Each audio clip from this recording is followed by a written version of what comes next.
Bienvenue à tous dans OPD. Aujourd'hui les gars, je voulais vous parler du fait que notre passé dicte notre futur. Alors pourquoi Tout simplement parce que vous voyez quand on est enfant, on nous inculque des choses, ce qu'on appelle ça l'éducation. En fait notre cerveau est très malléable, ce qu'on appelle la plasticité cérébrale, c'est-à-dire qu'on engrange un maximum d'informations et prenez ça comme une boule un peu modulable que vous pouvez faire n'importe quelle forme avec. Et plus le temps passe, plus ça va se rigidifier en fait. Donc c'est pour ça que les enfants qui apprennent une langue, au bout de 2 ans de dessin animé en anglais, ils peuvent la parler couramment. Voilà, c'est très facile pour eux d'apprendre. Il n'y a aucun préjugé, il n'y a aucune barrière. Donc ça rentre tout seul.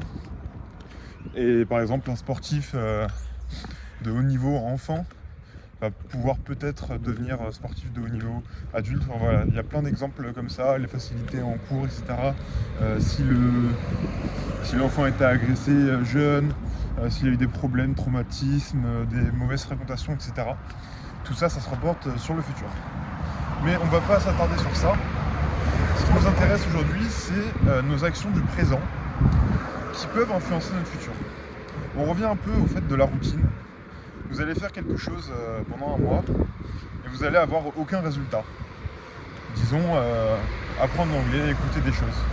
Et vous voyez aucun résultat, vous galérez autant. Vous arrêtez, vous décidez de reprendre quelques mois après et vous voyez qu'en fait, vous avez le même niveau qui s'est un peu élevé de la dernière fois, ou alors vous commencez à apprendre plus vite. C'est-à-dire que si on devait faire une courbe, vous êtes monté comme ça, vous êtes descendu un peu et on remonte hyper vite en fait. Et parce que vous avez déjà commencé à apprendre, vous êtes déjà formé à faire ça. Et ça marche avec tous les domaines. Si vous faites beaucoup d'efforts dans un sport, si vous luttez contre une maladie, donc dans ce cas-là, vous allez avoir un meilleur mental. Vous allez réussir à faire plus de choses parce que vous avez surmonté cette épreuve. On voit beaucoup ces gens-là à la télé qui subissent de gros traumatismes, ou alors les handicapés, etc. Qui subissent un truc tellement fort que ensuite la vie leur paraît banale parce qu'ils ont tout vécu dans leur tête en fait. Quand on commence à être anxieux, mal, quand on voit sa vie défiler, quand on se dit qu'on va plus rien pouvoir faire, que personne nous aime, etc. et que ça revient à la normale, vous avez affronté toutes vos peurs en fait. Donc c'est là que ça devient plus facile à nous d'appréhender la vie.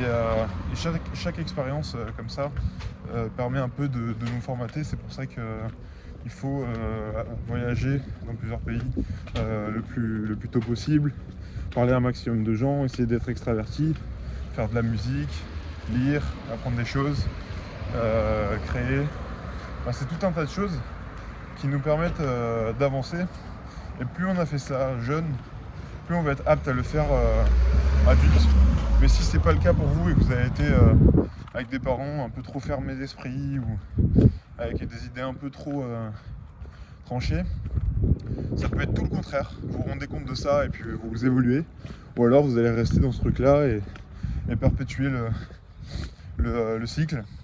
Mais voilà, c'est vraiment quelque chose qui change d'année en année. Et le fait que vous fassiez des choses aujourd'hui, et même commencer aujourd'hui, ça peut vous aider pour plus tard. Ce pourquoi vous avez des difficultés aujourd'hui à faire telles études, au bout de 1-2 ans, même si vous les ratez et que vous reprenez d'autres études, vous allez retrouver des facilités, ça va vous paraître plus simple. Par exemple, ma sœur a raté 2 années de médecine et ensuite elle a fait 3 ans de podologie et ça a été beaucoup plus facile pour elle après avoir fait de la médecine vu que c'était plus dur. Et donc voilà, c'est ce système-là, comme le mental, qui fait avancer et qui permet de réussir des choses. Bon, en tout cas, c'est tout pour moi. Je vous dis à demain pour un nouvel OPD et ciao.